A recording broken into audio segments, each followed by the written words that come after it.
Mexico spent 4 centuries erasing a sea, until nothing remained but dust.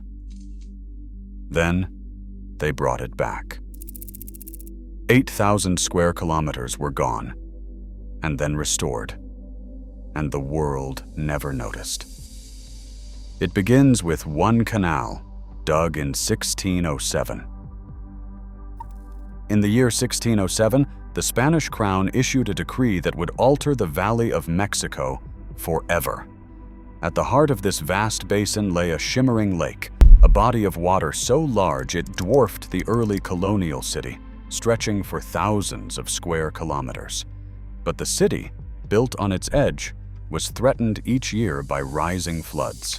The solution, drafted in royal ink and executed by teams of engineers and laborers, was as bold as it was irreversible: a drainage canal called the Desagüe. This was no simple ditch. It was a monumental channel, carved by hand and shovel, designed to puncture the lake's natural boundaries and redirect its waters north toward the Rio Aculco. The first cut was only a fraction of the lake's size, yet it set in motion a process that could not be undone. Water, once held by ancient shorelines, began to flow away. For the first time, human ambition challenged the very shape of the land. The Spanish authorities, intent on protecting their colonial jewel, had not just built a canal. They had declared dominion over a sea, setting a precedent for centuries of engineering that would follow.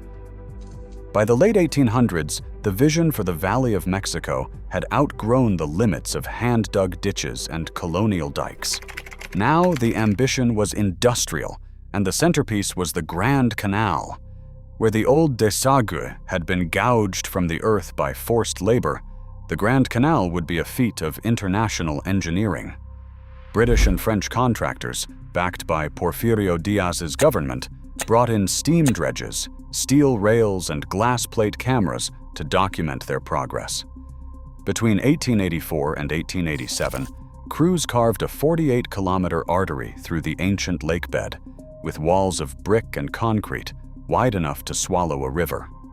Archival photographs, some labeled AHCM G2103, freeze the moment. Rows of anonymous workers, faces blurred by motion, standing beside towering earthworks that stretched beyond the frame. These images, preserved in the city's historic archive, show not just construction, but transformation. The canal was more than a drain. It was a promise that Mexico could master its own geography. The scale of the project dwarfed anything that had come before, turning drainage into a national mission. By the time the last section was sealed, the old lake was no longer a threat to be contained, but an obstacle to be erased. The Grand Canal became the backbone of a new modern city, one built on the certainty that water could always be pushed aside. Just as Mexico City swelled with people and promise, the fight against water reached a new scale. The city's hunger for dry land and clean taps pushed engineers to dig deeper and build bigger. In 1900, the Huehuetoca Tunnel, an underground artery stretching for miles, began funneling the valley's lifeblood out to distant rivers. By mid-century, the city's thirst grew insatiable.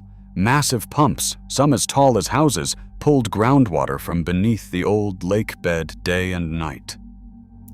Each gallon drawn meant another inch lost.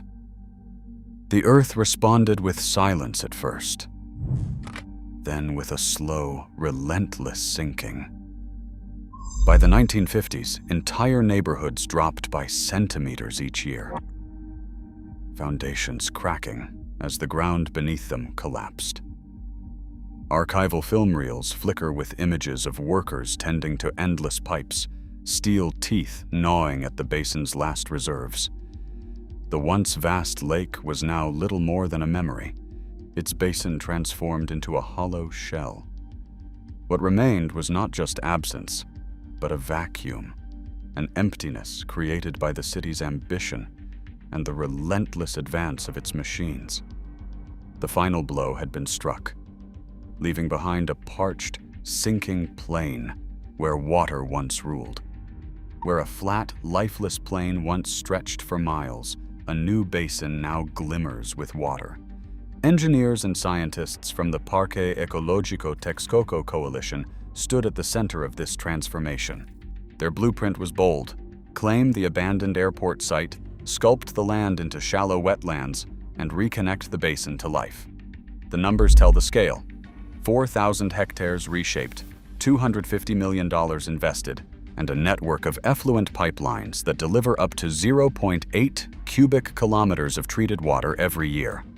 Municipal wastewater, once a liability, became the lifeblood of the new lake. Giant pumps and underground pipes now channel this flow from the city's treatment plants directly into the engineered wetlands. Satellite images, captured year after year, reveal the difference. A surface that once shrank to just 70 square kilometers now extends to 120 square kilometers. The design is more than a reservoir, it is a living system, with rainwater catchments, adjustable levees, and native reeds filtering the water. Each metric, area, volume, salinity is measured and tracked, proving that the return of the sea is not a rumor or a dream, but a feat of calculation and willpower. The landscape, once written off as lost, has been redrawn by human hands and hard data. Crowds once gathered along the old shoreline, waving banners and tossing flowers as water crept back across the cracked earth. Children splashed in puddles where, for generations, only dust had blown. Yet, beyond these moments, captured in faded photographs and in the memories of those who stood ankle-deep in the new shallows, the world barely stirred. While the RLC's collapse drew headlines and documentaries, Mexico's feat of reclamation passed in near silence. A handful of local outlets, like Mexico News Daily, ran short pieces on the project, quoting engineers and birdwatchers.